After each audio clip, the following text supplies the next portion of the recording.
Bien. El próximo parcial es la última semana de clases o la penúltima semana de clases. Esto es lo que me pregunta Noel. Este, no tengo acá el cronograma, así que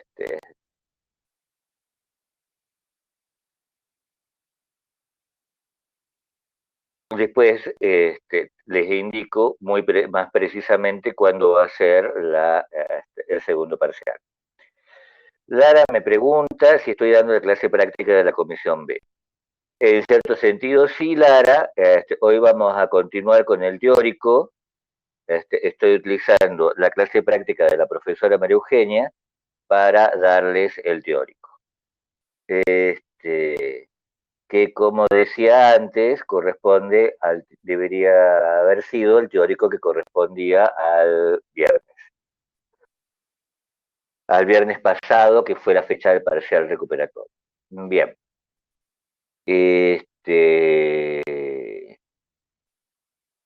Entonces, continuamos con la unidad 2 que corresponde a la sociología de la vida cotidiana y continuamos aproximadamente con el mismo problema que hacíamos referencia, al inicio de la unidad 2, cuando habíamos empezado a ver Schutz, Berger y Lachmann. Este problema, si ustedes recuerdan, está vinculado a la noción de sentido subjetivo de Weber. ¿No? Así habíamos empezado. En esa noción de sentido subjetivo de Weber lo que proponía era que la sociología, como era una ciencia comprensiva, debía captar ese sentido subjetivo, ¿sí? Que era la parte específica de del objeto de las ciencias históricas y de las ciencias sociales. Ahora, el problema era captar ese sentido subjetivo de manera racional. Y en función de ese prerequisito de ser racional, porque se trata finalmente de una ciencia, la sociología, para captar ese sentido subjetivo, para comprender, debía interpretar. E interpretar significaba para Weber la utilización de esta herramienta que era el tipo ideal. Cuando Schutz retome programa, esta definición que hace Weber de la sociología, y esta definición va a retornar sobre esta noción de sentido subjetivo. Y dice una cosa más o menos aproximada en estos términos. Weber ha ido muy rápido, ¿sí?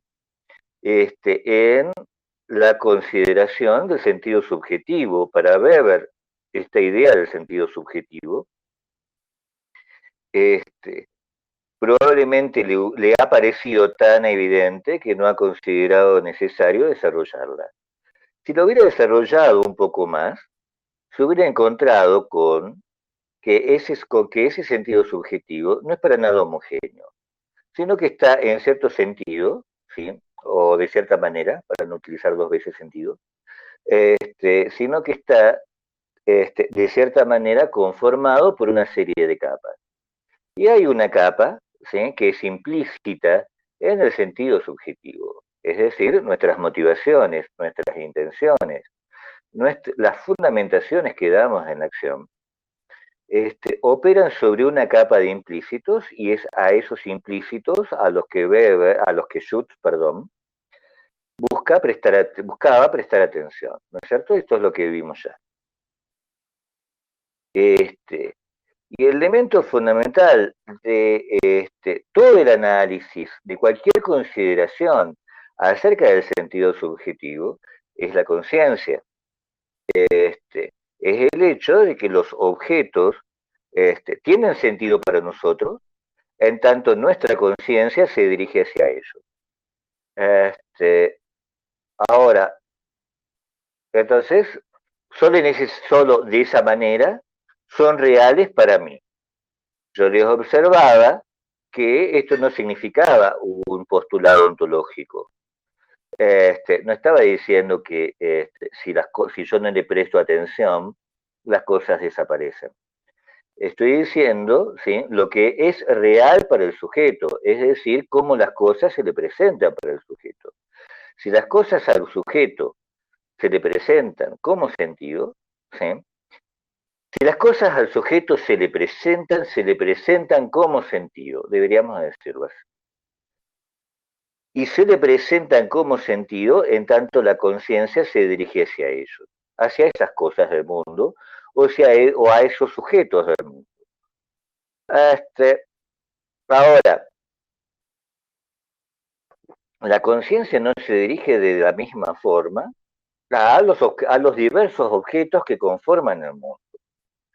Y hay un conjunto de objetos, entonces sostiene Schutz, que se me presentan como reales, como realmente reales. ¿Y qué quiere decir Schutz con realmente reales? Que no solo son subjetivos para mí, ¿sí? No solo son subjetivos para un sujeto, ¿sí?, sino son subjetivos para un conjunto de sujetos, ¿sí? Entonces no solo son subjetivos, son intersubjetivos. Este universo de las cosas que es real, entonces, realísimamente real, es para Schutz el universo, el mundo, la esfera de la vida cotidiana. Y la esfera de la vida cotidiana, ¿sí?, tiene una característica, pero es una característica que en cierto sentido opera en el centro, ¿sí?, de ese universo, porque las transiciones entre lo que forma parte de la vida cotidiana y lo que no lo es, y lo que no forma parte de la vida cotidiana, bien pueden ser extremadamente fluidas. Entonces, en el centro de la vida cotidiana, ¿sí?, está el hacer con consecuencias. El hacer con consecuencias que no solo son consecuencias para un sujeto, sino también son consecuencias para un conjunto, ¿sí? No solo son consecuencias subjetivas individuales, sino también son consecuencias intersubjetivas. ¿Y cómo puede ser que lo subjetivo se transforme en intersubjetivo? Este era un problema importante que se le presentaba a Schutz a través del lenguaje, ¿sí? Es el lenguaje, ¿sí?, que es a través, en gran medida, del lenguaje, porque no es únicamente el lenguaje, sino un conjunto de hechos, ¿sí?, que se nos presentan a todos, y se nos presentan a todos aproximadamente de la misma forma, pero el hecho de que se nos presenten a todos y sea aproximadamente de la misma forma, es un problema de lenguaje, ¿sí?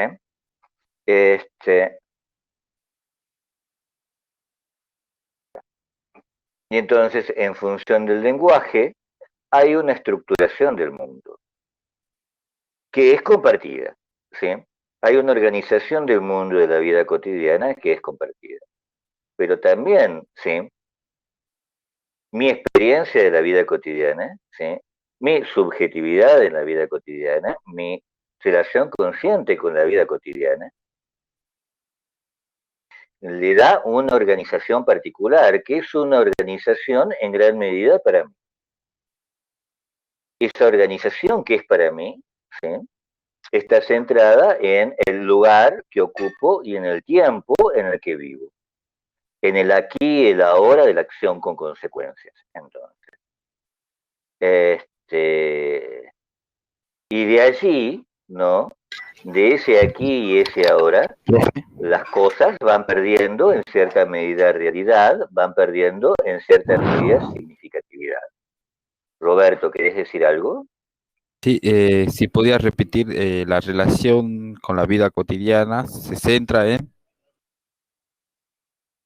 En, se centra para mí, para el sujeto, para la conciencia, situada de un sujeto, ¿sí? En este caso, para mí, Miguel Costilla, se centra en el aquí y el ahora que ocupo. Y esto que es el centro para mí,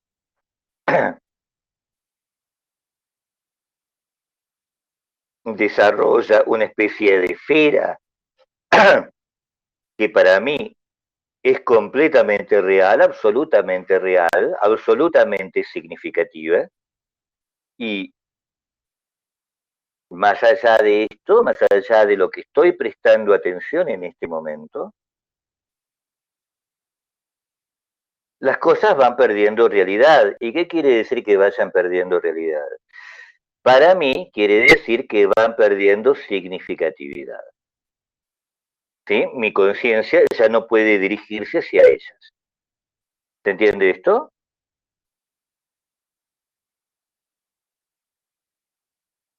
Y entonces, ¿no? Este, esto nos pasa a cada uno, ¿sí?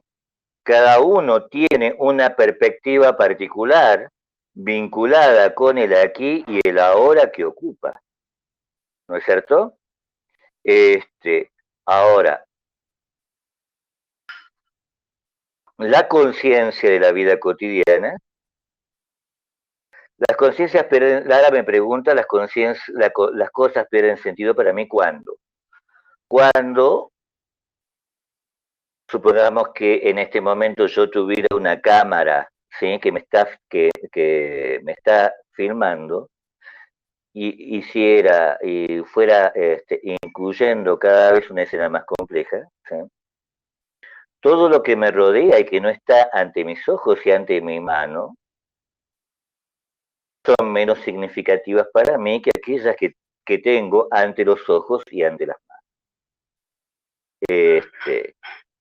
Y han perdido realidad, ¿en qué sentido? Han perdido realidad porque mi conciencia no se puede dirigir hacia ellas. Mi conciencia no se puede dirigir simultáneamente a lo que pregunta Lara y a lo que está sucediendo en la esquina. Yo sé que mi casa tiene 4 esquinas, pero no puedo en este momento prestarles atención, ¿no es cierto?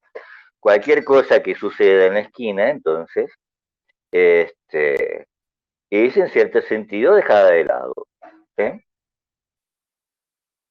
Hasta que mi conciencia se dirige hacia ella. Y entonces van perdiendo, en la medida de que mi conciencia no se dirige hacia ellas, van perdiendo significatividad, ¿sí?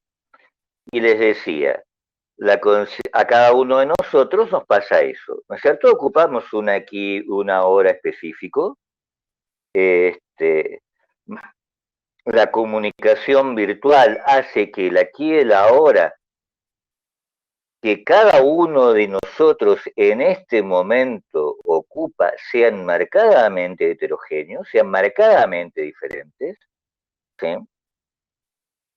Este, lo que hace que nuestra conversación sea muy compleja, ¿no es cierto? Este, pero yo sé y ustedes saben que algunas de las cosas que tenemos en común, si bien las experimentamos de manera diferente, tienen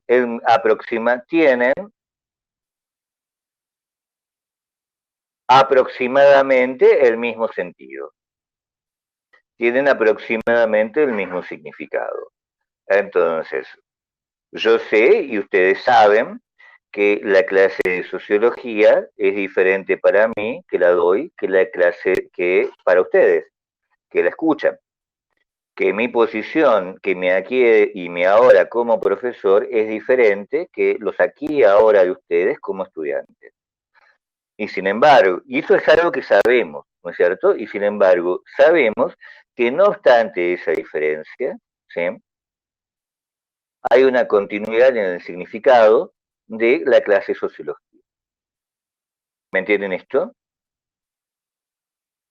Y la pregunta importante que nos tiene que servir de partida para avanzar es qué ocurre con los otros. ¿no es cierto? ¿Qué ocurre con los otros? ¿Cómo experimento los otros en la vida cotidiana? Y en principio los experimento a través de la copresencia. Los experimento de dos modos, a través de la copresencia y a través de la tipificación que ha sido posible a través de la experiencia y el lenguaje. La copresencia, es decir, lo que ocurre cuando estamos en acceso inmediato unos de otros, este, hace que prestemos atención de una manera muy pormenorizada al otro y a las reacciones de nuestra acción, de nuestro comportamiento en el otro. De manera tal, ¿sí?, que en la copresencia es el otro al que le presto más atención que a mí mismo. Porque en el flujo de la vida cotidiana, ¿sí?,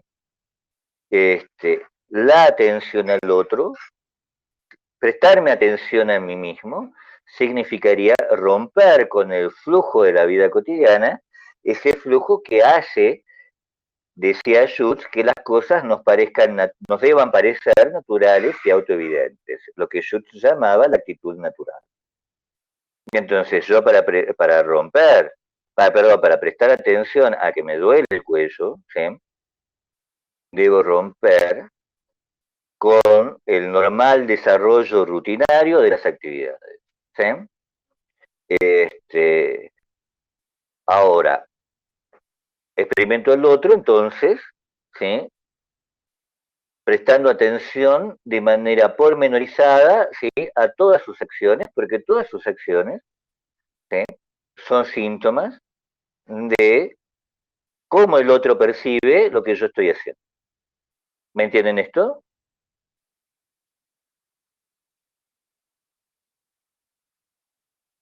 Pero este sentido es insuficiente en gran medida. Además, tenemos respuestas muy complejas que están generadas por comportamientos, por señales, digamos, por estímulos extremadamente escasos.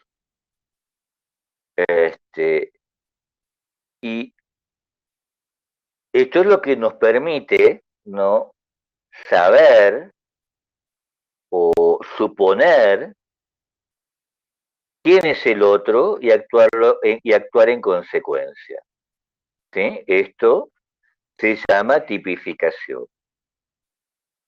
La tipificación es una idealización, pero es una idealización necesaria, es una idealización extremadamente necesaria, porque yo nunca conozco, ¿sí?, o rara vez conozco, si es que alguna vez ocurre, al otro en su totalidad. ¿Entienden? Incluso sobre los más cercanos a nosotros no los podemos conocer en su totalidad, no podemos saber, ¿sí?, qué es lo que les ocurre, y entonces, ¿no es cierto?, lo que hacemos este, es idealizarlos, es generar una idealización este,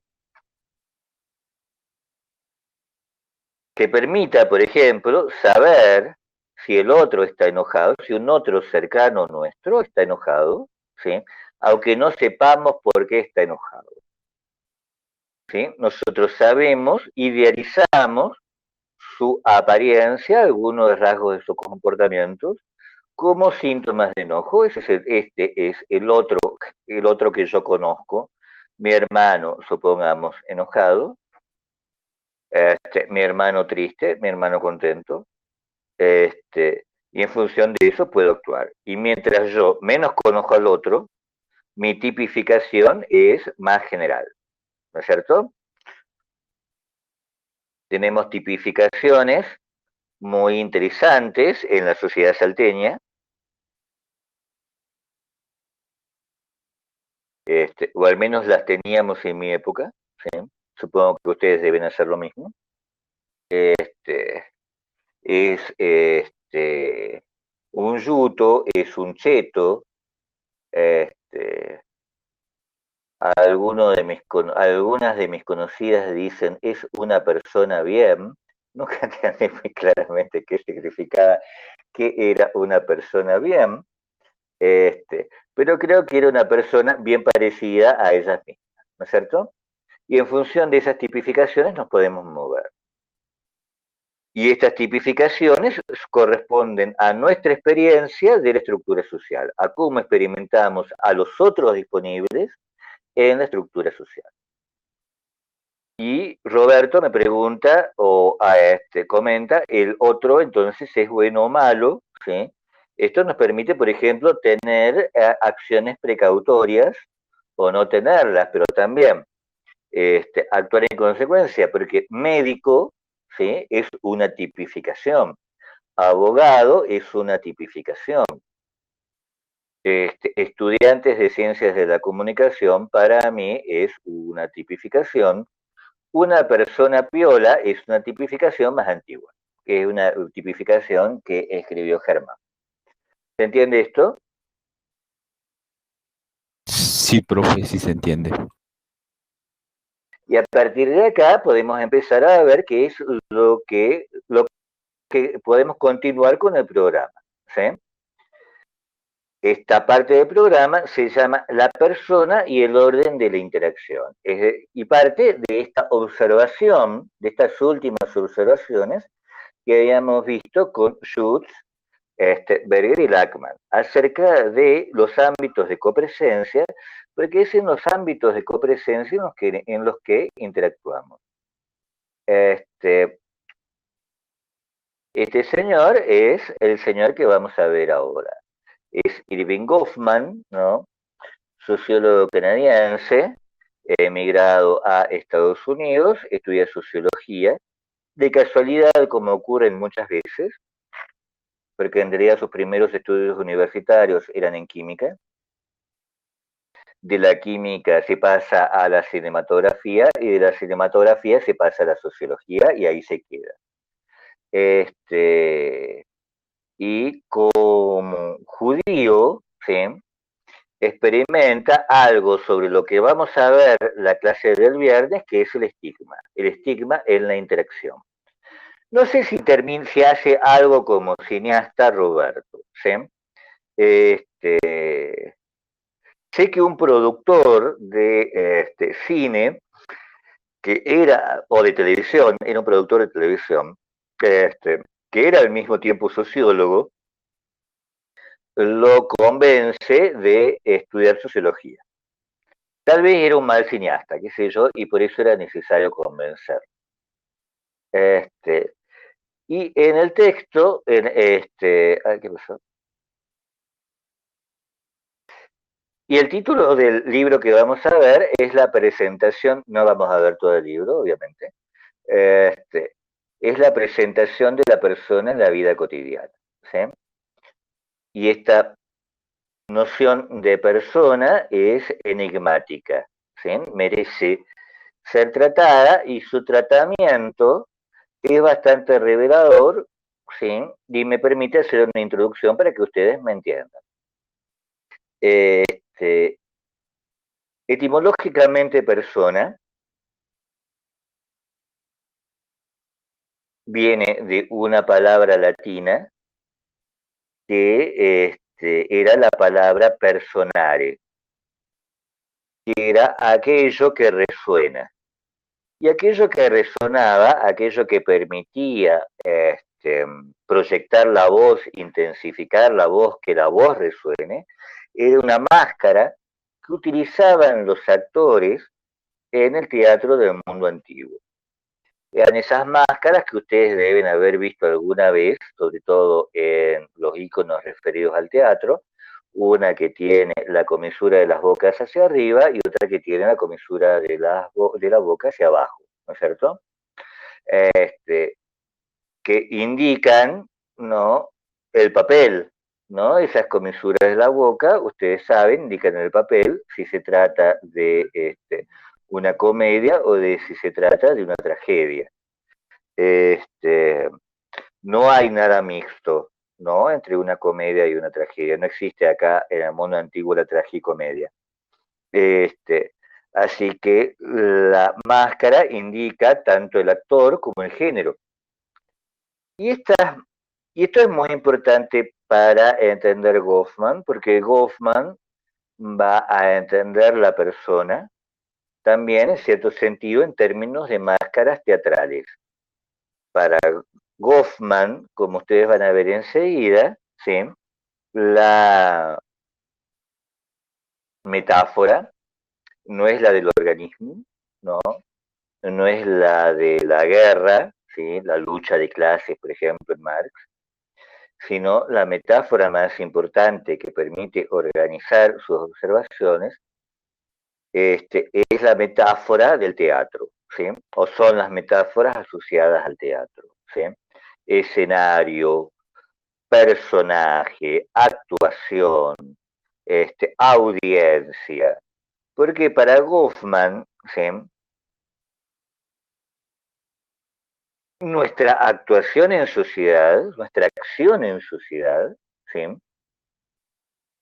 Exige una cierta subordinación, una cierta obediencia al orden. Pero acá la palabra obediencia se presta a confusiones. No obedecemos al orden colectivo como si se tratara de órdenes que alguien nos emitiera, ¿sí? Supongamos un policía, un funcionario del Estado, un padre, no se trata de eso, ¿sí?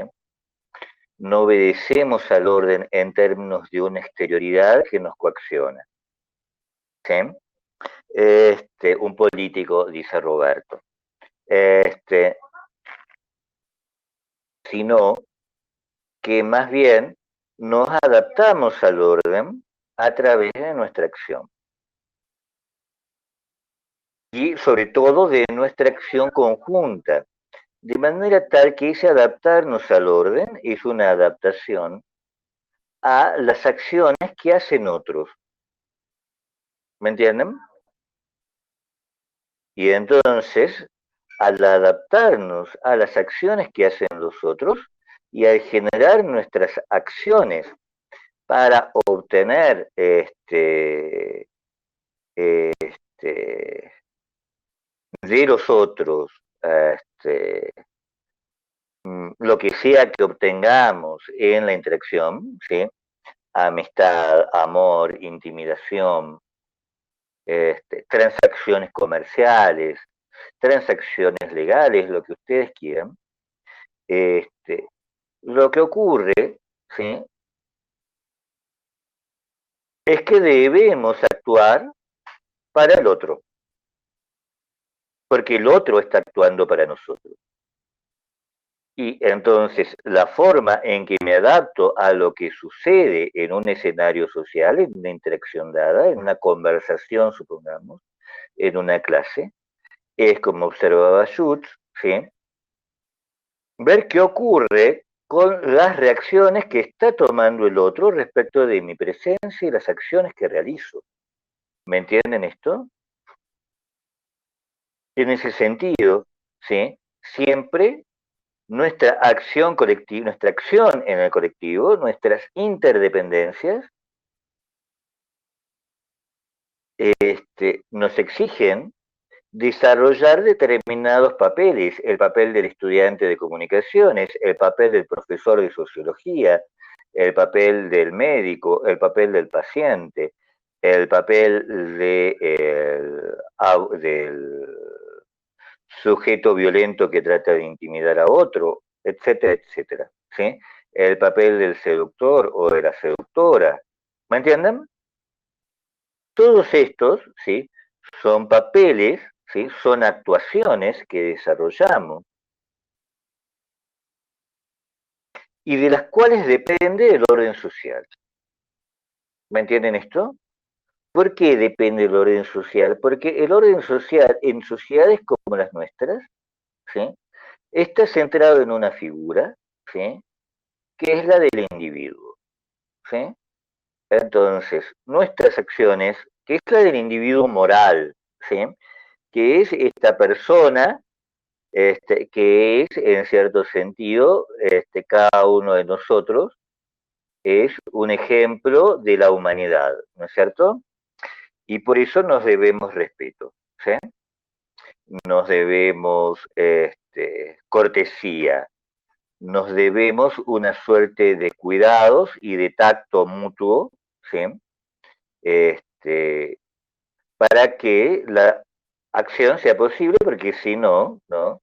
Humillamos, faltamos al respeto, etcétera, etcétera. ¿Me entienden esto? Y entonces todo el tiempo estamos actuando. ¿Qué hay detrás de la máscara? En realidad no hay una autenticidad detrás de la máscara. O si la hay, a nosotros en realidad no nos importa. O sea, a la sociología no le importa. A la sociología lo que le importa, ¿sí? Es cómo esta diversidad de máscaras que llevamos constituyen el orden social. ¿Me entienden esto?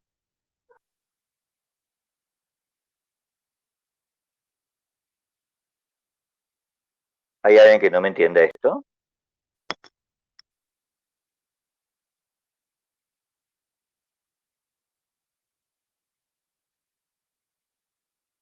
Desde la frase puede repetir, me deja siempre en una incógnita, porque como ya hace tiempo que vengo hablando, no sé qué parte.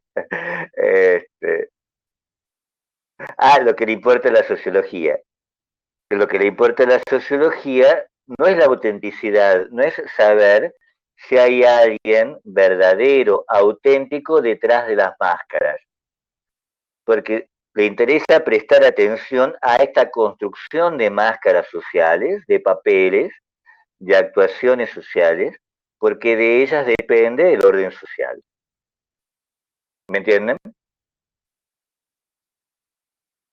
¿Es una pregunta, Roberto?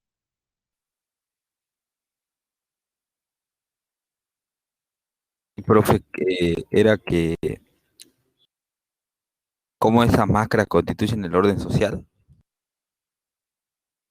Es una pregunta, porque cómo estas máscaras construyen el orden social es lo que vamos a ver ahora.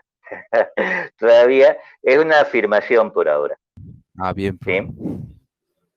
Luana pregunta hasta qué hora es la clase. Las clases de los prácticos es hasta las 8, ¿no es cierto? Los Sí, prácticos profe. del miércoles.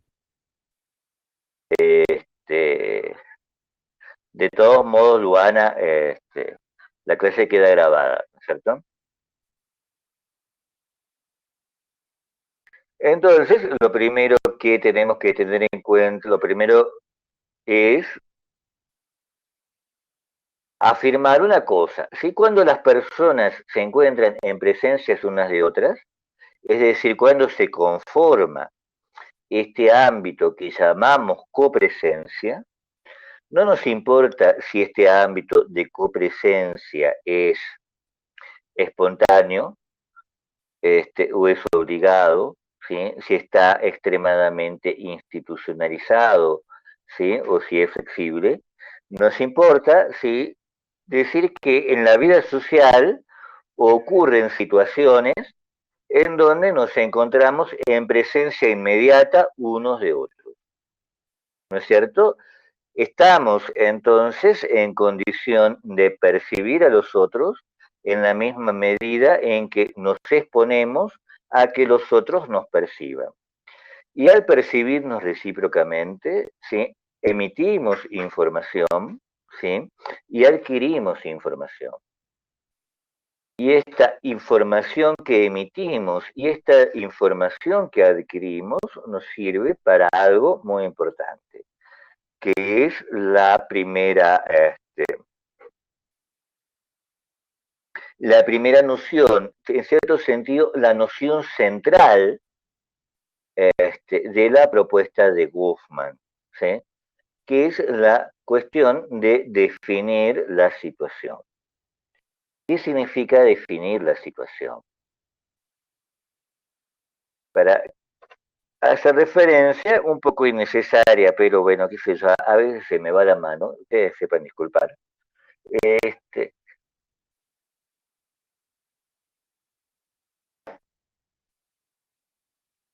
Clara me hace una pregunta. ¿Las expectativas que yo creo del otro serían la tipificación? Este, son resultado de tipificación. ¿Sí? Clara, vos tenés razón.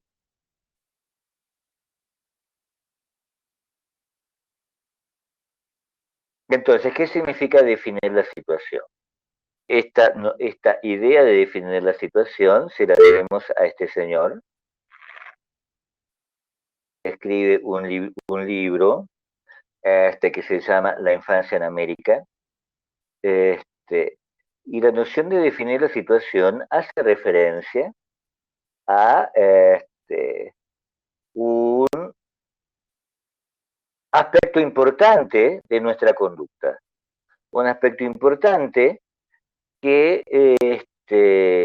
esté implicado en alguna de las observaciones que veíamos sobre Weber. ¿Sí? ¿Qué característica tiene nuestra conducta? Weber decía que nuestra conducta es intencional. Thomas dice autodeterminada o autocontrolada. Es decir, no solo yo sé algo, yo sé qué es lo que busco, ¿no es cierto?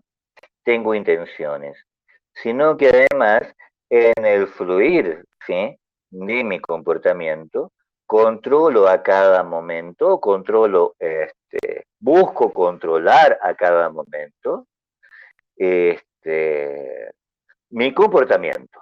¿Esto se entiende?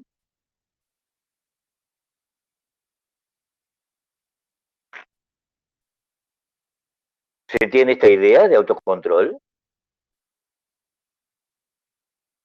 Y entonces esta idea de autocontrol supone para Goffman un estado de examen y una suerte de estado de examen y de deliberación, ¿sí?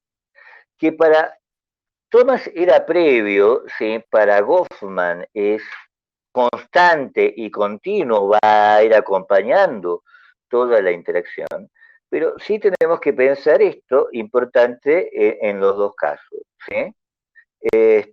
Yo debo deliberar conmigo mismo, debo examinar, porque si no, no estoy autocontrolando mi acción. Este, si quieren, podemos utilizar aquí, debo ser reflexivo, debo tener una conciencia reflexiva de qué es lo que está ocurriendo. Y para estar ocurriendo, debo poder definir qué es lo que ocurre. Porque de otra forma, no podría, ¿sí?, no podría controlar mi comportamiento. ¿Sí? Debo poder caracterizar el marco espacial, temporal y comportamental en el que voy a actuar, lo que supone una respuesta a la pregunta importantísima en la vida cotidiana, ¿sí?, importantísima a cada momento de nuestra rutina cotidiana, qué es lo que sucede y qué puede suceder. Entonces, ¿sí?, cuando estoy en presencia de otros, la definición de la situación depende de otros, de la acción recíproca de todos los presentes y de la información que circula entre todos los presentes y que es recíprocamente captada. ¿Me entienden esto? Sí, profe. Súper. ¿Hay alguien que quiera hacer alguna pregunta? Esperen un cachito. Se me está haciendo de noche.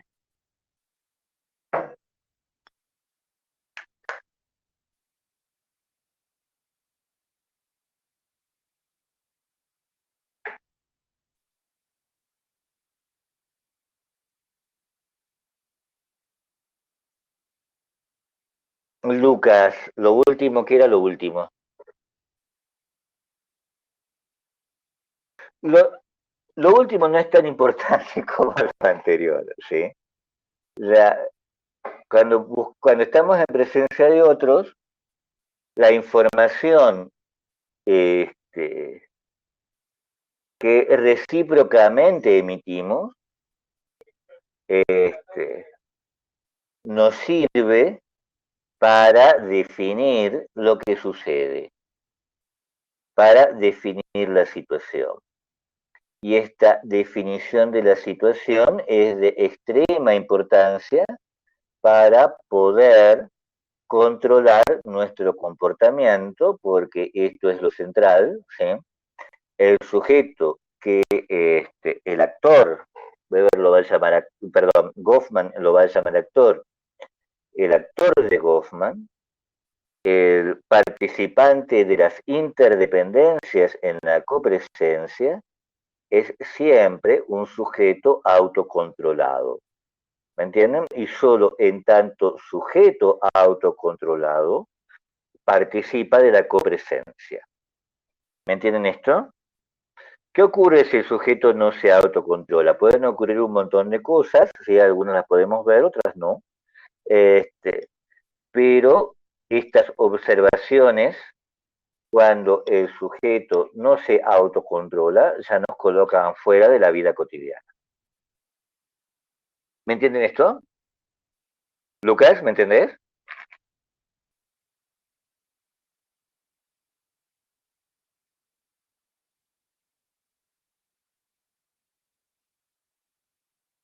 Y entonces estas informaciones que emitimos tienen...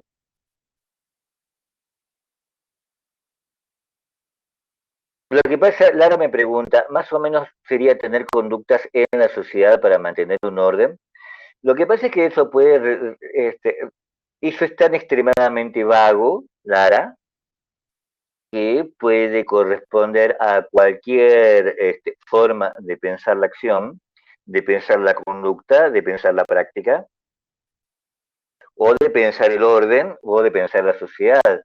Y entonces esa forma no te dice nada acerca de la manera en que lo está pensando Goffman.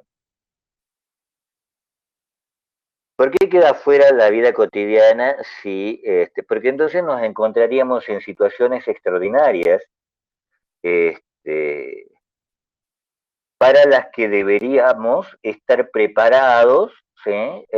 Profesionalmente, como supongamos un enfermero en un manicomio, un guardia cárcel frente a presos peligrosos, ¿no es cierto? O estaríamos en una situación, ¿sí? Supongamos en una situación en donde nuestros recursos para manejarlos este, son tan específicos, ¿sí? Este, que sería,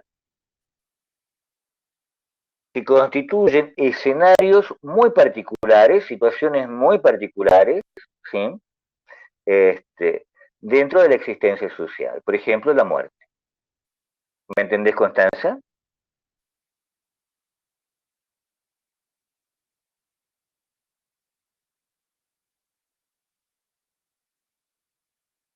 Ahora, Lara, ¿me entendiste lo que te dije?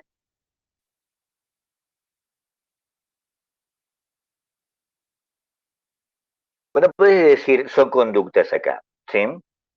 Tenés que decir, son acciones autocontroladas, no en la sociedad, sino en el espacio de copresencia.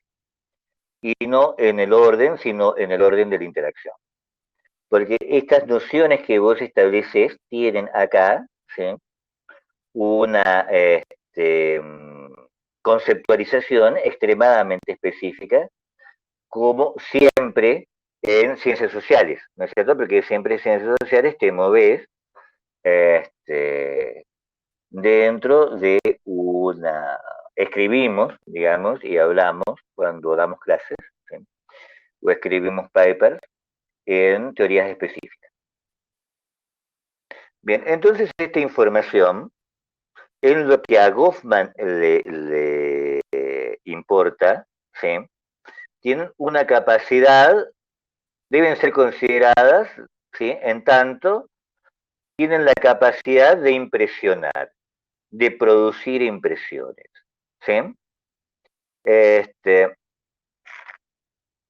Es decir, tienen que ver con la expresividad de los sujetos. Podríamos, porque a Goffman le interesa algo, porque, y esto es lo que ocurre siempre, podríamos verlo de otra forma, ¿no es cierto? Podríamos considerar la información no en términos de la capacidad de producir impresiones para ajustar comportamientos recíprocos, sino en términos de producir conocimiento, por ejemplo, de transferir conocimiento, ¿sí? Para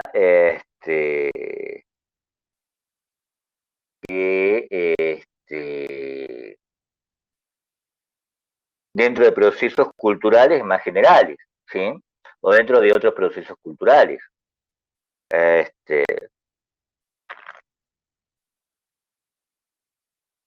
Pero a Goffman le interesa este aspecto, ¿sí? Nuestro orden de copresencia puede ajustar comportamientos en tanto esa información, ¿sí? Es impresión y expresión, ¿sí? Es expresión del individuo que impresiona, ¿sí? A los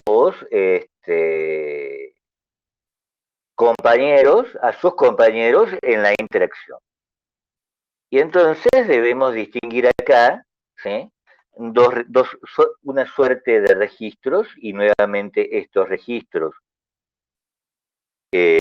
no tienen, ¿no?, una frontera definida, ¿sí?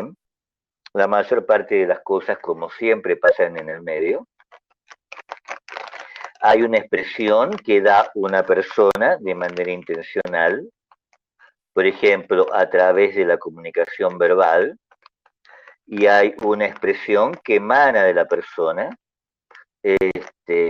como el olor, por ejemplo, y que los otros pueden tratar, ¿sí?, como información, como síntoma, como señal. Si en la primera el otro aprendería significados, si quieren, significados discursivos, en la segunda, ¿sí?, estas acciones que emanan del sujeto, perdón, estas impresiones que emanan del sujeto, se pueden tratar como síntomas, como señales de qué cosa, ¿sí? Como señales, ¿sí?, importantes en la definición de la situación. Y enseguida vamos a precisar esto, ¿sí? Podríamos decir, ¿sí?, desde ya, que son síntomas de quién es este sujeto, este actor, que yo no conozco o que nunca puedo conocer en su totalidad, ¿sí?, y con el que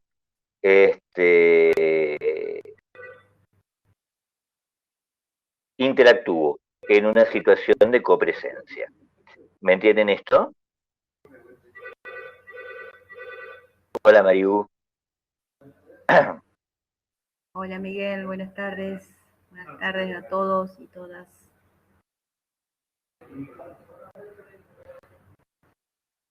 Buenas tardes.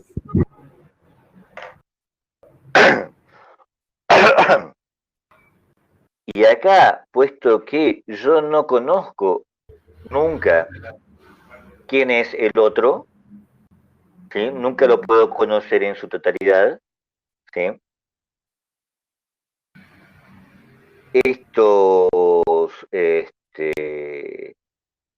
estas impresiones que da, esta información que emana del sujeto, ¿sí?, estos indicios, ¿sí?, son siempre inciertos. Y en ese sentido valen como promesas, ¿sí?, cuyo valor, ¿sí?, no conozco hasta el final de la interacción. ¿Me entienden esto? Porque la interacción, como es un proceso en gran medida abierto, ¿sí?, yo no sé nunca qué es lo que no tengo nunca la certeza de qué es lo que va a hacer el sujeto, de quién es este sujeto que va a hacer algo, ¿sí? Y solo lo puedo saber finalmente cuando la comunicación cuando la interacción haya finalizado. ¿Me entienden esto?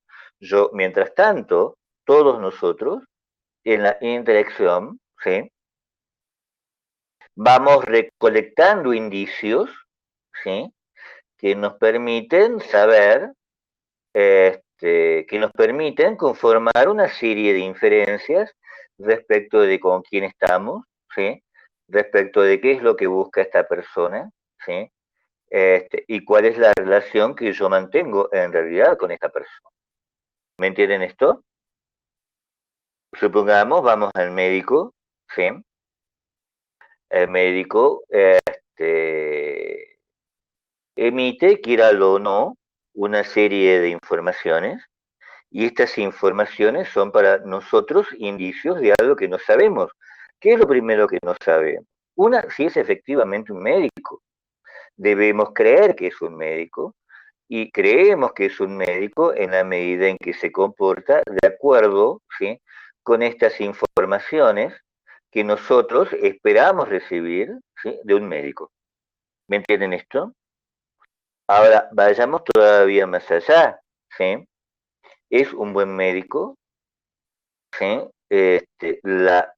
Yo obtuve finalmente en esta interacción resultó en un diagnóstico, que a mí me convenciera, este médico efectivamente me convenció o no lo hizo. Esto es algo que depende de todos los síntomas, de todas las inferencias que yo voy realizando, a lo largo de este encuentro de, supongamos, 15 minutos, ¿no? En un consultorio. ¿Me entienden esto? Si yo estoy, veamos esto, les hago un ejemplito.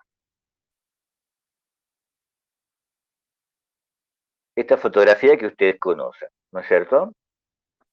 Pero que ya hemos visto. Yo soy un poco, tal vez prejuicioso, tal vez bastante prejuicioso, y para mí ha ocurrido algo muy complicado en esta situación, ¿sí?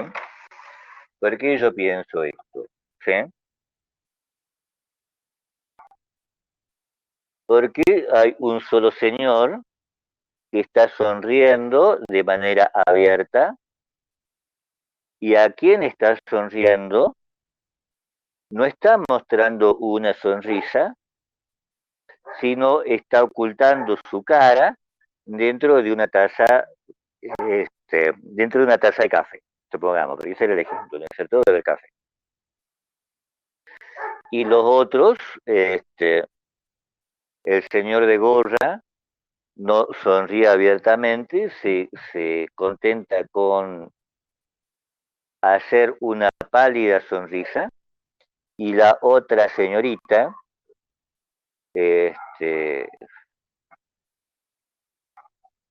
no mira al señor que hizo ni mira al resto, no mira a ninguno de sus interlocutores, sino de una forma similar a la señorita que a mí me parece que está incómoda, mira la taza de café, ¿sí? Aquí ocurrió algo entonces, este señor de sonrisa amplia tal vez haya quedado como un estúpido y un desubicado, etcétera. Y esto este, implica que este señor está emitiendo una serie de información, algunas de las cuales él pretendió ser gracioso, no fue graciosa para el resto, y en función de eso, los parteners en la interacción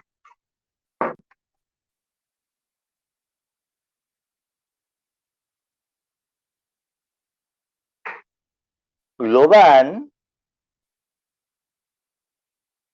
construyendo a lo largo de este encuentro, lo van definiendo a través de este encuentro, ¿sí? De una manera abierta. Este señor es efectivamente tan desubicado como aparece, pero va a seguir siendo desubicado. Y entonces se me abre una serie de comportamientos, se nos abre una serie de comportamientos posibles, o se abren a esta gente que está tomando café una serie de comportamientos posibles. ¿Me entienden esto? No sé por qué Germán puso recuerdo. Este,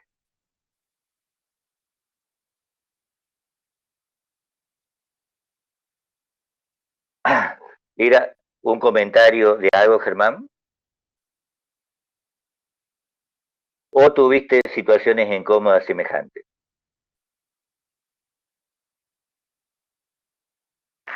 Sí, sí, todos, ¿no es cierto? Y entonces sabemos esto, que Goffman, porque le insisto en esto que creo que ya se los dije en algún momento. El problema con esto es prestar atención a algo que es tan trivial que por lo general no le prestamos atención, pero que al prestar la atención va adquiriendo cierta importancia en la medida en que nosotros podamos encontrar aquí las formas en que se constituye un orden colectivo. ¿Me entienden esto? Entonces, el ejemplo venía a colación de esta cuestión. El carácter promisorio de la comunicación. Interpretar indicios que valen como promesas, ¿sí? Cuya retribución, si esas promesas se han cumplido o no. Este señor era médico, este señor era finalmente tan desubicado como parecía, o parecía un buen tipo y se me muestra después como desubicado. Este, Son promisorias, tienen carácter promisorio porque no conocemos, no tenemos certezas de nada mientras dure la interacción. Solo tenemos nuestras inferencias.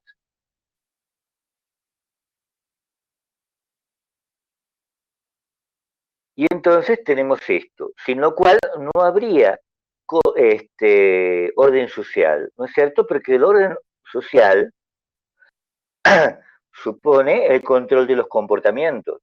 Y yo les había dicho que para esta corriente el control es siempre un autocontrol. Entonces, acá siempre en nuestra interacción, por ejemplo, alguien va este, a pedir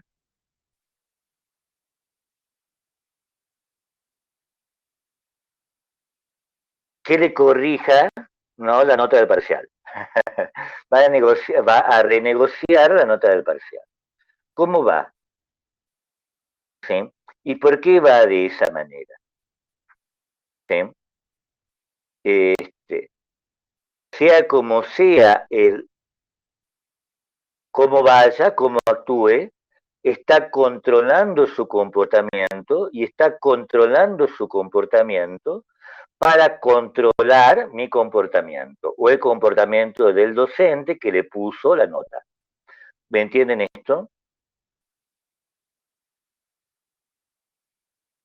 ¿Y cómo Sí, interviene cómo interviene en este autocontrol de su interlocutor, de su compañero en interacción? Controlando las inferencias que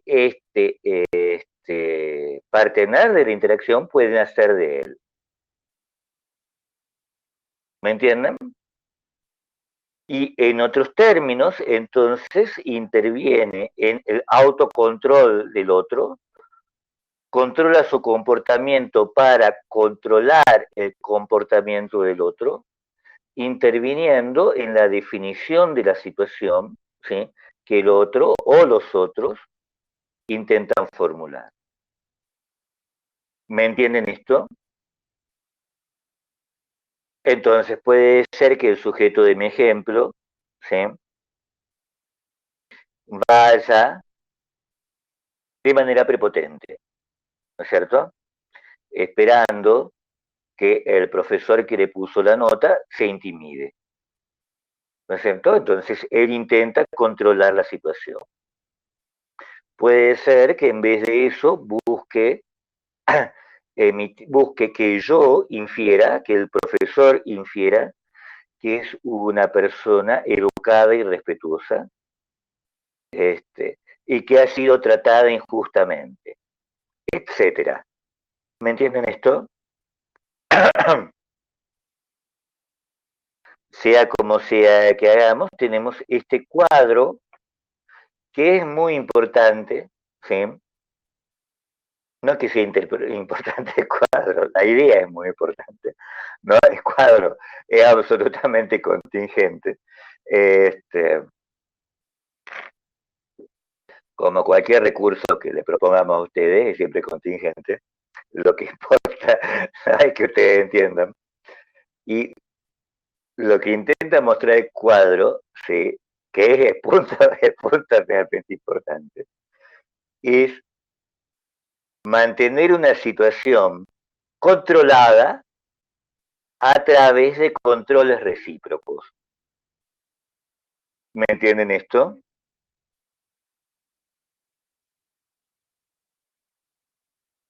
Este es el punto importante. Y cómo lograr esos controles recíprocos, ¿sí? Es el centro del análisis de Goffman, que remite a cómo intervenimos en las inferencias del otro. ¿Me entienden esto? Porque, este es el punto, ¿sí?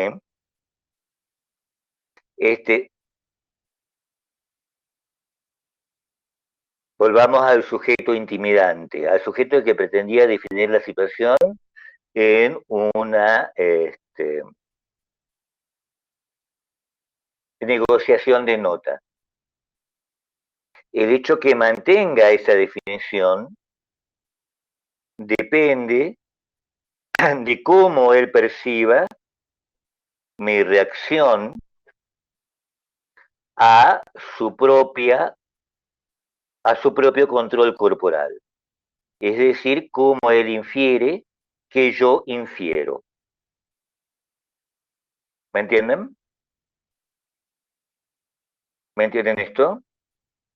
Y entonces yo puedo decir, me puedo achicar, ¿sí? Puedo decir, puedo estar intimidado y eso se traduce en mi control corporal. O puedo, por el contrario, ¿sí? No sentirme intimidado en lo absoluto y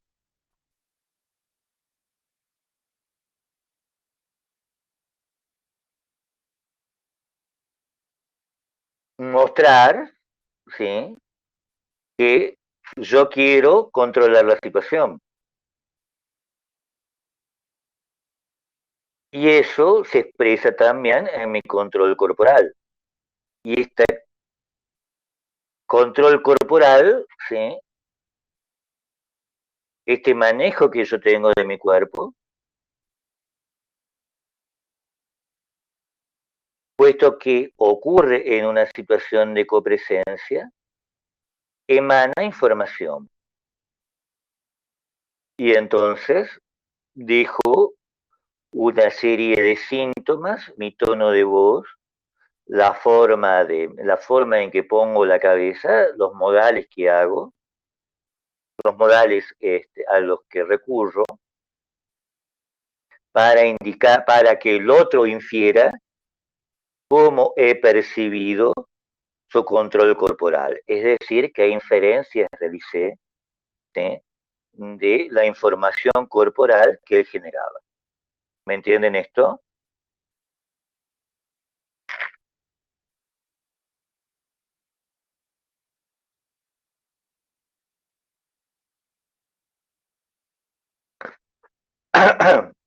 ¿Esto se entendió?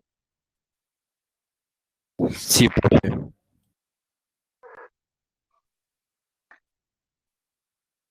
Y a Goffman le parecen centrales entonces, ¿sí?, este carácter, estos síntomas que derivan del control relativo de mi cuerpo, porque ese control relativo de mi cuerpo nunca es por completo intencional.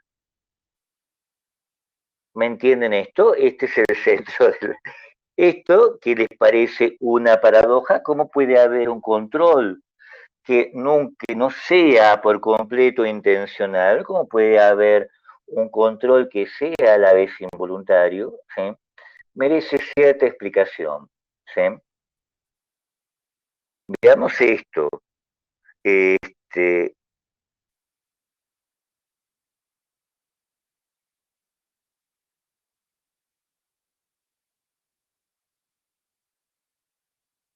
yo en una clase sé aproximadamente lo que voy a decir, ¿no es cierto? Sé aproximadamente cómo lo voy a decir. Sobre todo eso mantengo control, ¿no es cierto? Ahora, yo soy salteño, se me escapan, ¿sí?, y algunas veces no se me escapan, yo puedo ser intencional respecto de esto, hablar como salteño y decir pues, utilizar la R. Este, ahora, este uso de un registro, ¿sí?, este, que es regionalmente marcado, entonces le permite a los sujetos a decir, este es un salteño, ¿sí? Este, ¿es involuntario o no? Yo puedo intentar seguirlo controlando, puedo enfatizarlo o puedo borrarlo, pero incluso esa sobreenfatización o esa que haga exagera en parecer salteño, o ese intento de evitación, intenta no parecer salteño, ¿sí?, nuevamente hacen que yo emita información de carácter involuntaria, ¿sí?, hacia los copresentes. ¿Me entienden esto? Yo tengo un olor corporal, ¿sí?, uso determinado perfume para evitar el olor corporal. Esto lo hemos visto en SideNote. Entonces, ahora, la elección del perfume que uso, la elección del perfume, ¿sí?, transmite a sí mismo información. Yo estoy utilizando un perfume masculino, yo estoy utilizando un perfume neutro, yo estoy utilizando un perfume repugnante, yo estoy utilizando un perfume caro, yo estoy utilizando un perfume barato. ¿No es cierto? Y esto que hacemos y que estamos pensando en quiénes somos, esto también es válido para el comportamiento, ¿sí? Hice una broma, ¿sí? Esa broma fue mal recibida y entonces tengo la obligación de decir, ¿sí?, bueno, disculpadme, era una broma, lo que pasa es que a veces me desubico. ¿Me entienden esto? Eso sería enfatizar que no. No solo enfatizar, sino es parte del control y es todo el tiempo, volvemos, intentamos, todo el tiempo, por ejemplo, podemos controlar. Si nuestro comportamiento es autocontrolado, nunca ese autocontrol es tan perfecto, ¿sí?, que dejara por completo de emitir información involuntaria. ¿Me entienden esto?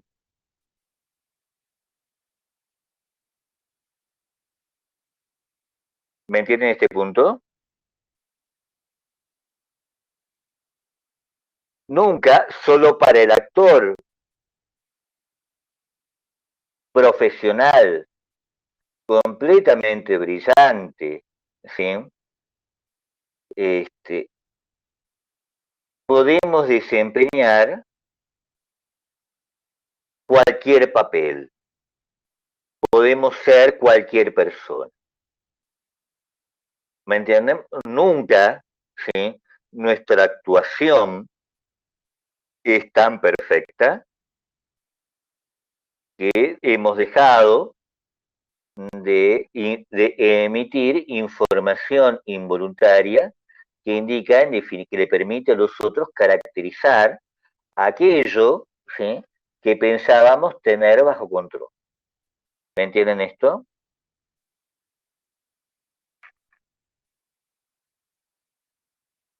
¿Hay alguien que no me entienda esto? ¿Hay alguien que se ha perdido? Entonces hagamos un ejercicio, ¿sí? Un pequeño ejercicio muy rapidito. Caractericen a estas personas. ¿Quiénes son estas personas?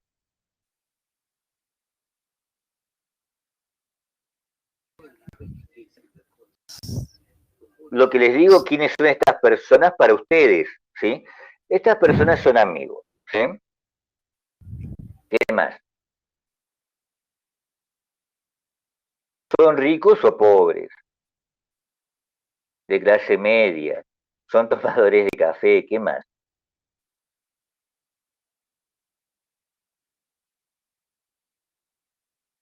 Compañeros de Pues trabajo. podrían ser compañeros, amigos, hermanos. Ahora tipifíquenlo.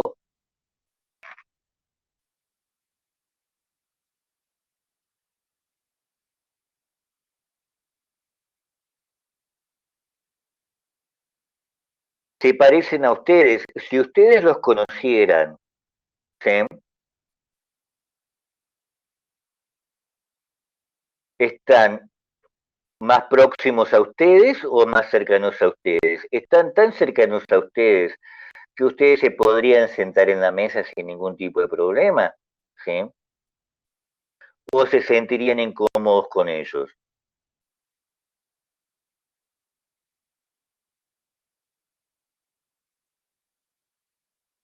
¿Se parecen a sus amigos? ¿No se parecen a sus amigos?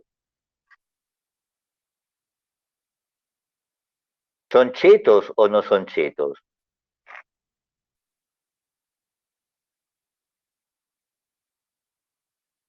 Independientemente que estas personas quieranlo o no, ¿sí?, emiten información que nos permiten aproximadamente saber cómo nos comportaríamos si estuviéramos con ellos. ¿Me entienden Sí, esto? sí, profe. ¿Me entienden este punto? Este,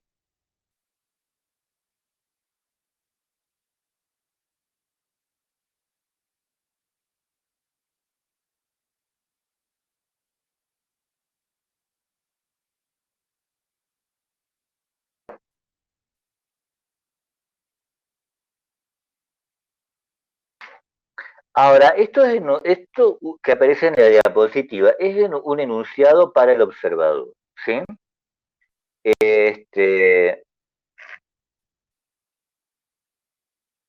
en realidad, la situación natural, ¿sí?, que podemos observar puede ser tan compleja, ¿sí?, que si atendiéramos a cada uno de los detalles puede ser que sería imposible caracterizarla, ¿sí? Este, ahora, como ustedes han dicho, ¿sí?, está tomando café, son amigos tomando café o son compañeros de trabajo tomando café o son personas que se están conociendo y están tomando café. Y entonces nosotros al hacer eso tipificamos y al tipificar adoptamos una actitud pragmática de que la interacción que estamos, de que en la interacción que estamos observando, ¿sí?, se ha definido se ha proyectado de manera eficaz una determinada definición de la situación. Y por lo tanto, los sujetos aproximadamente han acordado la comprensión, una comprensión mutua respecto de qué es lo que sucede, ¿sí? ¿Y por qué podemos hacer esto? Porque las definiciones de la situación, ¿sí?, que están sujetos en la que están estos sujetos, estos tomadores de café, supongamos, armonizan lo suficiente como para que eviten que se produzca una abierta contradicción. de allí el modo de expresar incomodidad de la señorita que hunde su cara en la taza de café, ¿sí? Podría enojarse, ¿sí? Pero por lo general, en el orden de la interacción, tal como lo observa Guzmán, optamos, ¿sí? Por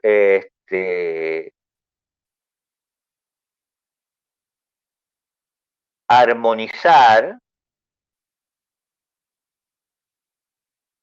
por construir una situación libre de conflictos, de exprimir nuestros sentimientos sinceros, dice Goffman,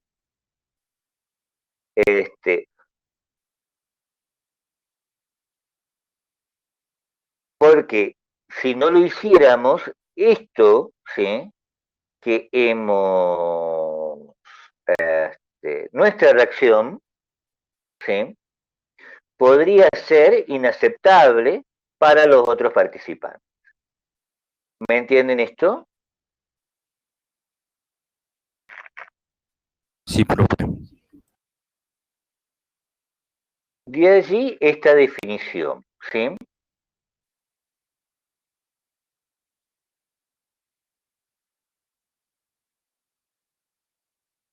O en realidad no esta definición, esta sí, esta definición, ¿sí? La de modus vivendi interaccional y la de consenso de trabajo, ¿sí? O la de modus vivendi interaccional, ¿sí? Que es no un acuerdo completo, ¿sí? Sino un acuerdo parcial, bastante tolerante respecto de las participaciones de los interlocutores, ¿sí? Que permite que los conflictos no se manifiesten. ¿No es cierto? Entonces tenemos, ¿sí? Esto que se esfuerzan estos tomadores de café frente a una situación incómoda, que su incomodidad se mantenga dentro de la definición de la situación y sea expresada en última instancia de manera aceptable, ¿sí? Porque de esta forma pretendemos, ¿sí? Si nadie se rió cuando su señor hizo una broma, esperamos que este señor no siga haciendo bromas, ¿sí? Hemos hecho un gesto de cortesía, estos tomadores de café han hecho un gesto de cortesía y esperan que el señor Barbado, presumiblemente desubicado, haga lo propio, ¿sí? Permite entonces, ¿sí? Estos gestos de cortesía recíprocos permiten entonces este modus vivendi interaccional, este consenso de trabajo que está abierto a las definiciones de la situación que los demás hagan, ¿sí? Esto fue una broma, esto fue un desubique, ¿sí? Y que, sin embargo, aunque estas definiciones de la situación nunca sean consistentes, pueda haber un consenso, pueda haber un modus vivendi interaccional, ¿sí? Puedan estos tomadores de café, no obstante alguien se haya desubicado, ¿sí? Seguir tomando café tranquilamente. ¿Se entiende esto? ¿Hay alguien que no me entienda esto? Sí se entiende, profe.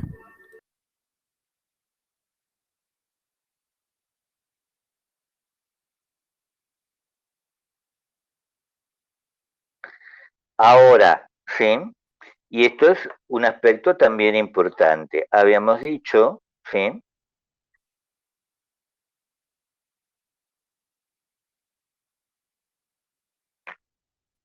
Que la comunicación era de carácter promisorio, ¿sí?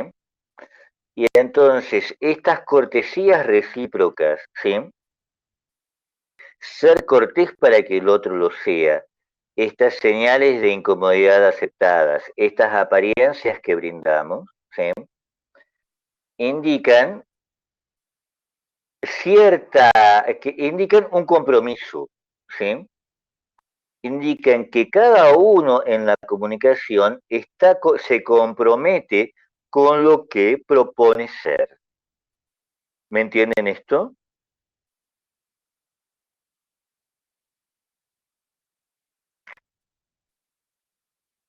Este sujeto propone ser un amigo, propone ser un compañero de trabajo, cualquier cosa que haya propuesto ser, ¿sí? Se compromete a hacer eso a lo largo de la interacción. No obstante las modificaciones que ocurran, ¿sí?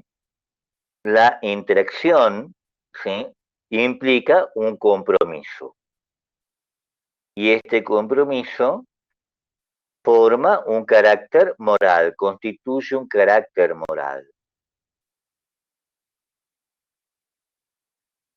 Este carácter moral significa que cada uno de nosotros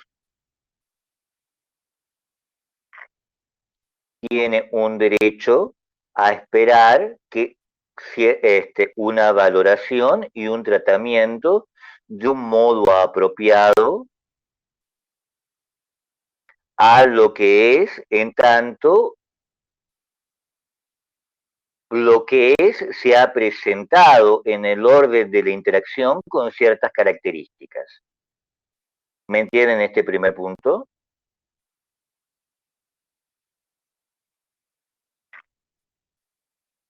¿Hay alguien que no me entiende este primer punto? Entonces tenemos este derecho importante, este principio moral importante. ¿Sí? Estas son mis características, ¿sí? Mi categoría social. Los sujetos no las conocen, yo controlo mi cuerpo entonces, ¿sí? En gran medida para mostrar estas características que soy yo, ¿sí? Estas características que hacen a mi persona. Y en función de eso pretendo cierto tratamiento. Este es un aspecto moral central sin el cual la interacción no podría generar un orden colectivo.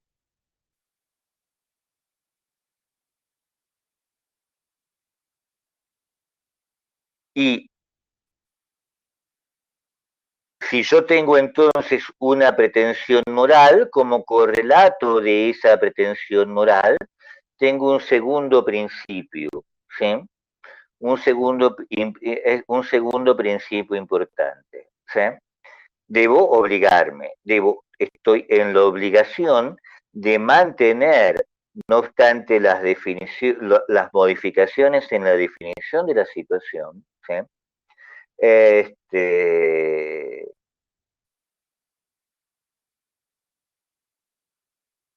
debo mantener aquello que alego ser. Debo mantener esto que pretendo ser.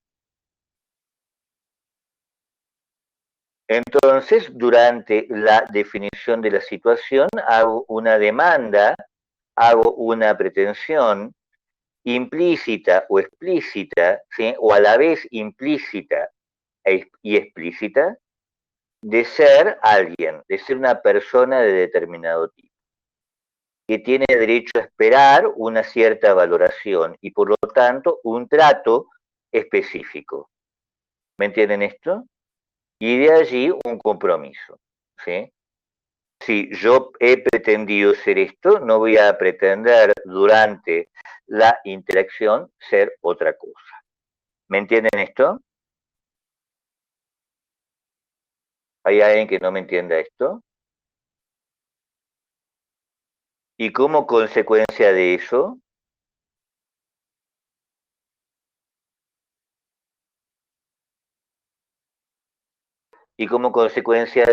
renuncio a ser lo que no parezco. Renuncio a cualquier tratamiento apropiado a otros individuos.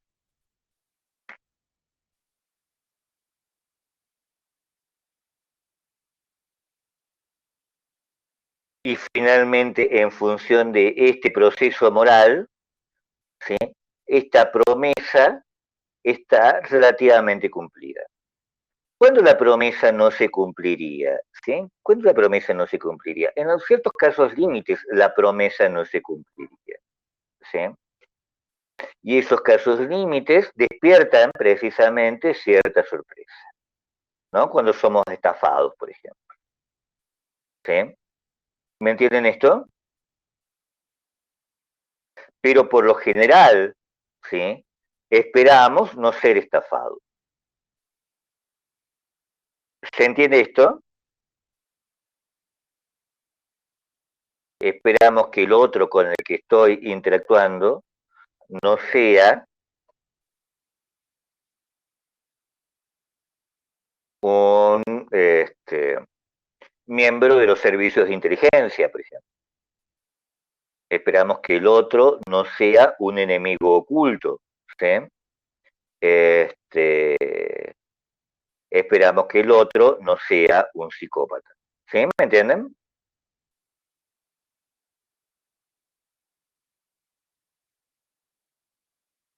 De esta manera actuamos, o mejor dicho, de esta forma pretendemos, ¿sí?, que los otros acepten que actuamos de buena fe. Y viceversa, ¿sí? O mejor dicho, y recíprocamente para los otros, ¿sí? ¿Me entienden esto?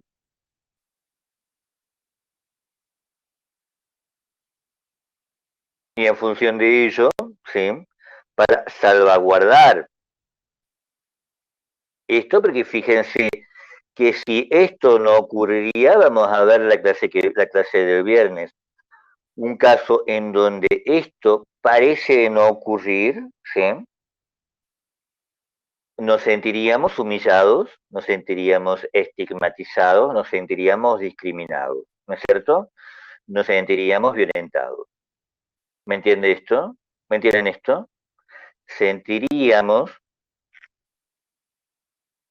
y acá es esa sensación no sería subjetiva, sino habría un proceso interaccional en el cual no sabemos por qué no nos tratan como pretendemos ser.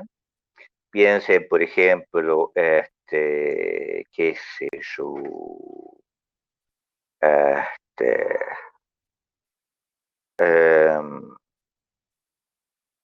en cualquier situación de discriminación, ¿no? Voy a la fotocopiadora, cuando había fotocopiadora, y no me atienden por mi aspecto, ¿sí? Y entonces, sí, esto que realmente, o que esto que no es una impresión subjetiva mía, sino un proceso interaccional, hace que yo diga, bueno, no me están tratando como yo pretendo y tengo derecho a que me traten, ¿no es cierto? Entonces, puesto que el resultado de la interacción es este tratamiento de nosotros como pretendemos ser, ¿sí?, tenemos, y esto, ¿sí?, supone una colaboración muy estrecha entre los participantes, tenemos un conjunto de medidas que permiten que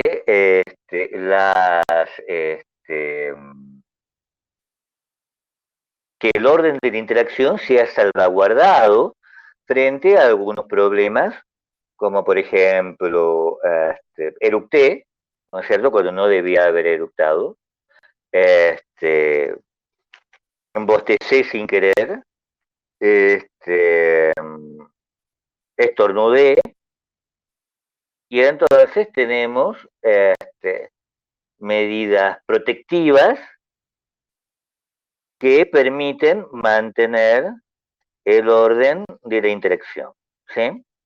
O tenemos una serie de medidas preventivas para evitar que se produzcan desórdenes en la interacción, ¿sí? Problemas en la interacción. Este gesto de la señorita en la escena del café es también una medida preventiva para mostrar al otro que su broma no le causó absolutamente ninguna gracia, por ejemplo, y que por lo tanto debe prevenir seguir con la broma. ¿Me entienden esto?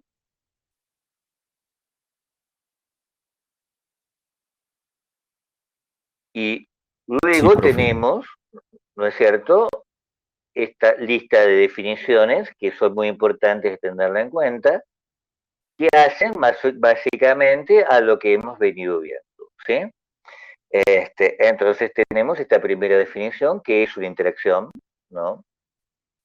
La influencia recíproca entre individuos cuando se encuentran en presencia recíproca. Y esta interacción, ¿sí?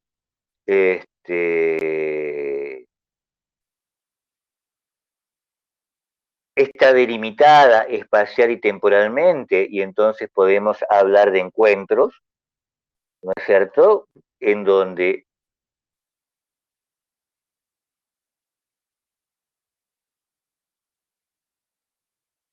en función de esos encuentros podemos interrogar lo que ocurre. Hay una cierta interacción que podemos tipificar. Esto es una charla de amigos, esto es una clase, esto es una entrevista de trabajo.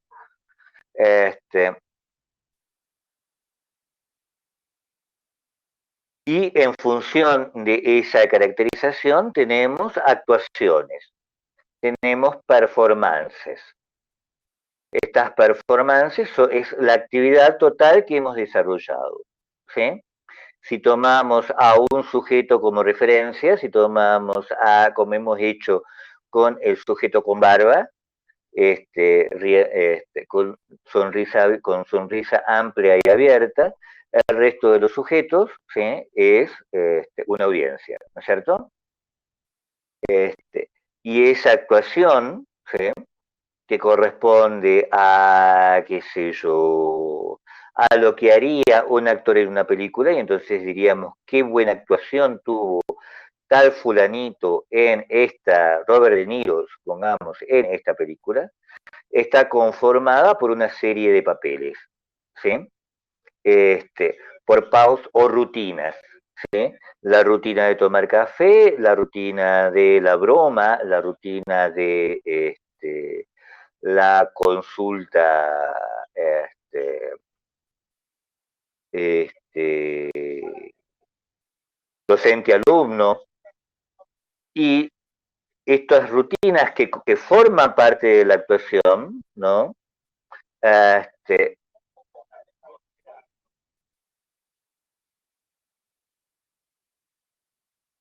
O mejor dicho, la actuación, ¿sí?, tiene detrás de sí roles sociales, y los roles sociales acá no son funciones, ¿sí?, sino derechos y deberes atribuidos a tal categoría de individuos, ¿sí?, que son expresados, tales derechos y deberes, ¿sí?, atribuidos a esta categoría de individuos, son expresados, ¿sí?, a través de actuaciones definidas.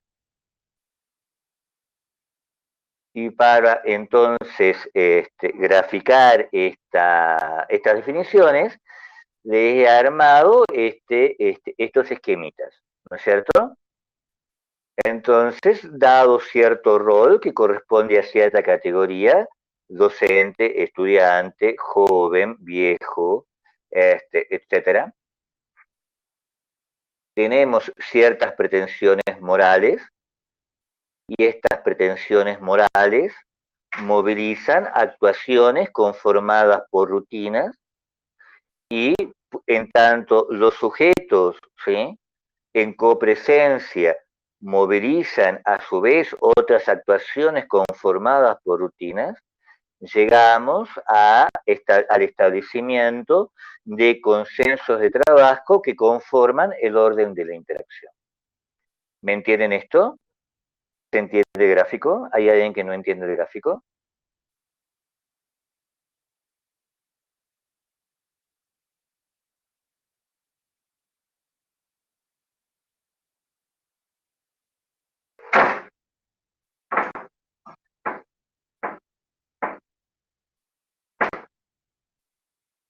Y entonces hay algo que nos debe quedar claro. Entonces, la actuación es el aspecto visible de un rol.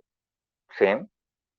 Vamos a tener situaciones en donde el sujeto cree en su actuación, otras en donde el sujeto, ¿sí?, no cree en su situación, en algunas tiene cierto cinismo. A veces ese cinismo se desarrolla como parte de la propia dinámica de la interacción. En determinadas situaciones, los actores, como parte de su actuación, no pueden decir la verdad, ¿no? Porque decir la verdad rompería la interacción. ¿Sí? En otras situaciones pasamos de estar comprometidos a mantener cierta actitud cínica, pero siempre, en todo caso, mantenemos cierta distancia con nuestra actuación, ¿sí?, como para poder controlarla. ¿Me entienden esto?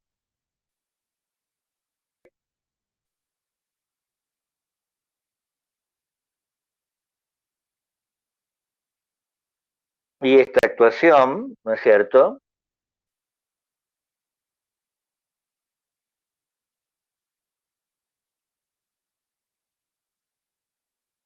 implica una fachada que es una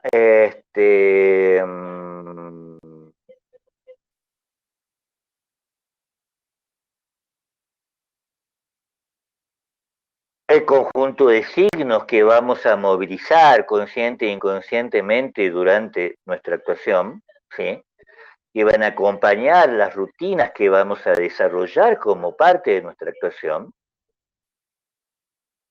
Y dentro de esta fachada podemos distinguir un aspecto más físico, más estable, ¿sí? Por ejemplo, el consultorio de un médico, el box de un docente, ¿sí?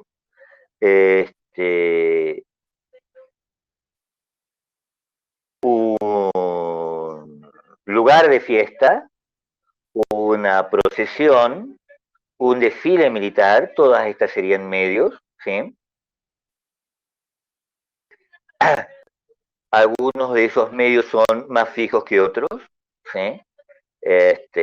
Hay algunas fachadas que se desplazan con el medio, piensen por ejemplo en los vendedores ambulantes o en los o en el teatro ambulante.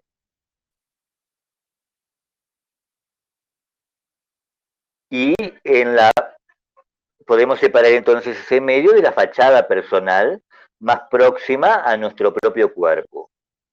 Y en esa fachada corporal vamos a tener una apariencia, ¿sí?, que es asimismo una dotación de signos, ¿sí? No solo nuestro aspecto personal, sino la sotana de un cura, el uniforme de un militar, el estetoscopio y el ambo de un médico, de los modales, ¿sí?, que son nuestros comportamientos, tanto estos comportamientos nos tienen únicamente un fin que buscamos, sino también tienen una apariencia que muestra cómo lo realizamos. ¿No es cierto? Y esta fachada se puede distribuir en conjuntos de rutinas diferentes. solo en sociedades muy estructuradas, solo en sociedades muy ritualizadas, ¿sí? Cada categoría y cada actuación y cada rutina tendría su apariencia, sus modales, sus medios específicos. Por lo general, ¿sí? Tenemos, ¿sí?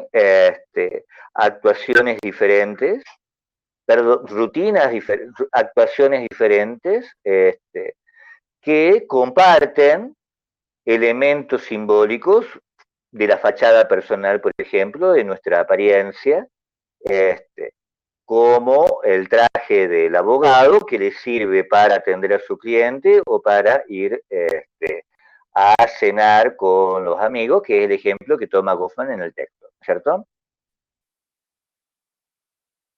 ¿Estas definiciones se entienden?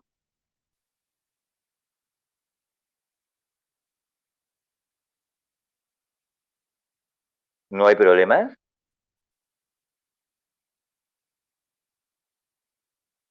Y finalmente,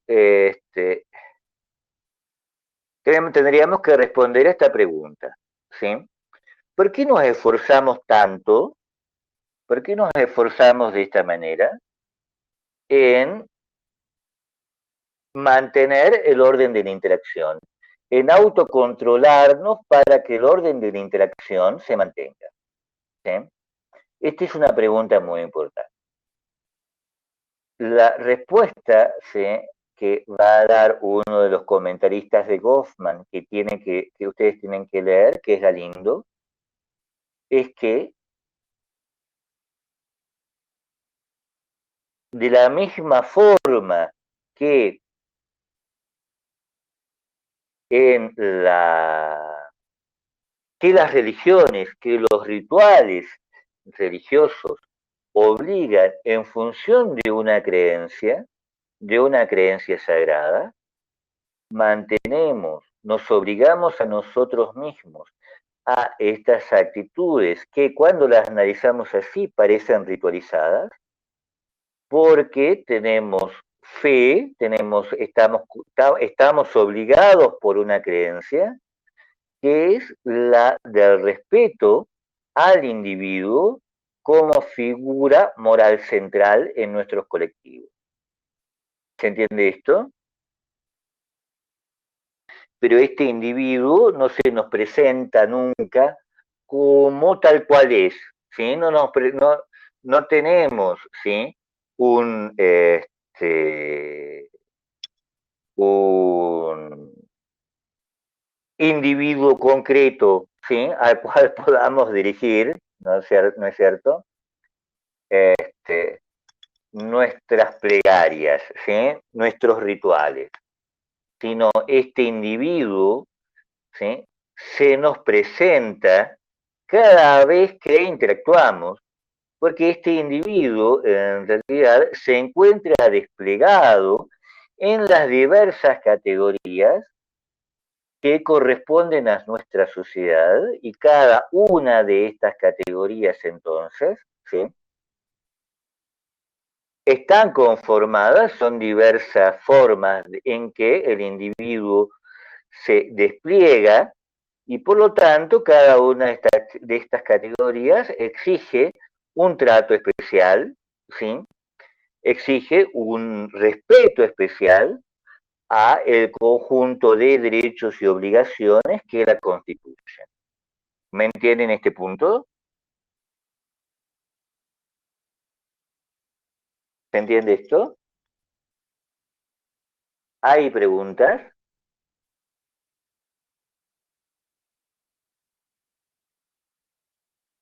Bien, parece que no. Bueno, chicos, entonces nos vemos el viernes con otro teórico que es sobre qué ocurre cuando esto no funciona de esta forma en que lo hemos venido, en la que lo hemos venido viendo. Es decir, cuando en la interacción nos encontramos con entidades que nos parecen como no dignas de este tratamiento, este, en términos de derechos y obligaciones que hace a nuestro respeto al individuo.